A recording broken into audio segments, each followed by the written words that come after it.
É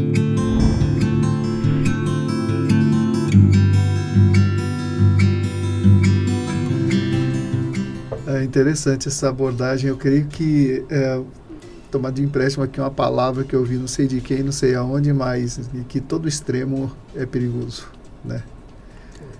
Coragem demais é insanidade e medo demais igualmente. Então, eu defendo o equilíbrio, porque você precisa ter coragem para certas coisas e para as outras não. Você precisa ter coragem para as coisas certas, né? E para outras você precisa ter medo, né?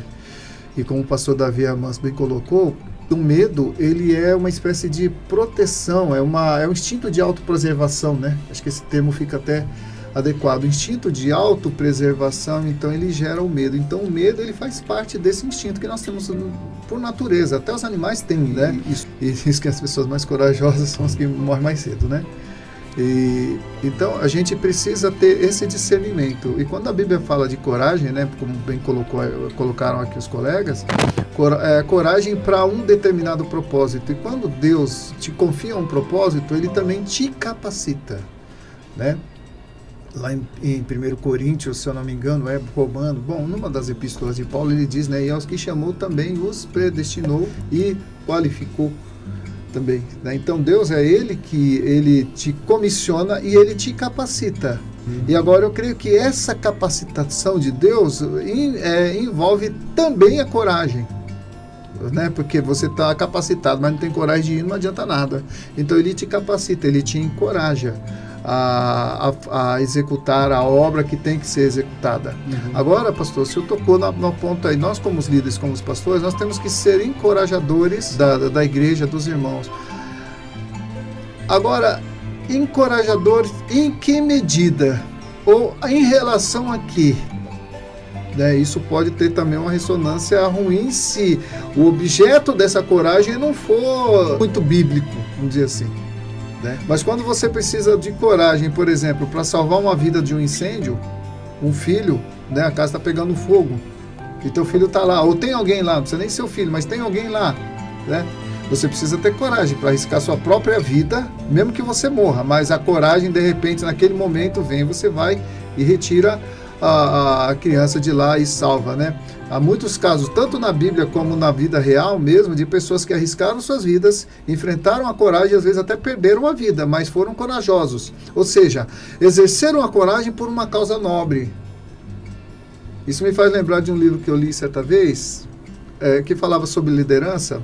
Aí conta a história de um navio que estava naufragando, tá? E tinha um outro barco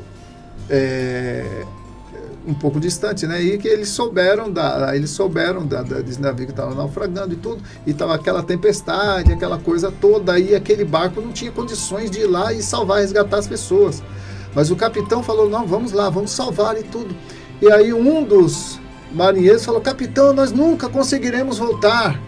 Mas o capitão disse, nós não precisamos voltar, mas nós temos que ir. Isso nos ensina o quê? Que dependendo da causa, você sabe que corre um risco de vida, mas você vai tentar, né? Porque a causa é nobre, é vida que está em jogo, é algo maior que está em jogo. Então a coragem ela vai depender muito também. Para que a coragem? Porque tem coragem que se associa à brutalidade. Não tem aqueles caras que são valentão, corajosos assim, enfrenta qualquer coisa, encara qualquer um, é brigão, não foge da briga. Tem uns caras que são corajosos assim, mas sempre vai ter um mais corajoso do que ele, que vai encerrar a parada. Então a nossa coragem, ela tem que ter um direcionamento correto. Senão acaba sendo brutalidade, né? Vamos usar esse termo. Então é isso. E Deus, Ele nos capacita, né? A termos coragem para fazer a coisa certa e não coragem para fazer a coisa errada. Então é isso, pastor. Eu creio que a coragem, ela tem que ser comedida e ela tem que ser aplicada pelas razões certas.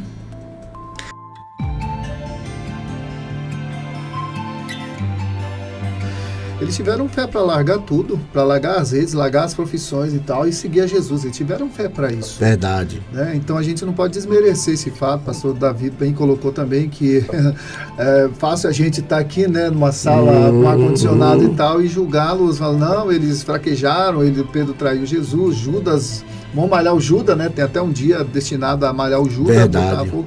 Tal. Só que nós somos representados por eles. Né? Eu me vejo muitas vezes na pele de Pedro e até na pele de Judas também. Né?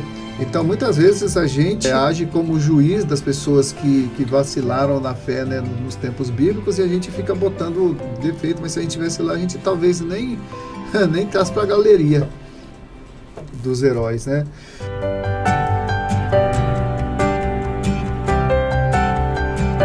A medida da fé deles ia só até ali o Getsemane, porque dali para frente ninguém mais era capaz de entender, senão Jesus não teria morrido. Se Pedro tivesse uma fé para não negar Jesus, Pedro seria o Salvador e não Jesus. Ninguém no mundo, no planeta, que naquele momento da agonia de Jesus tivesse a fé realmente de não negá-lo.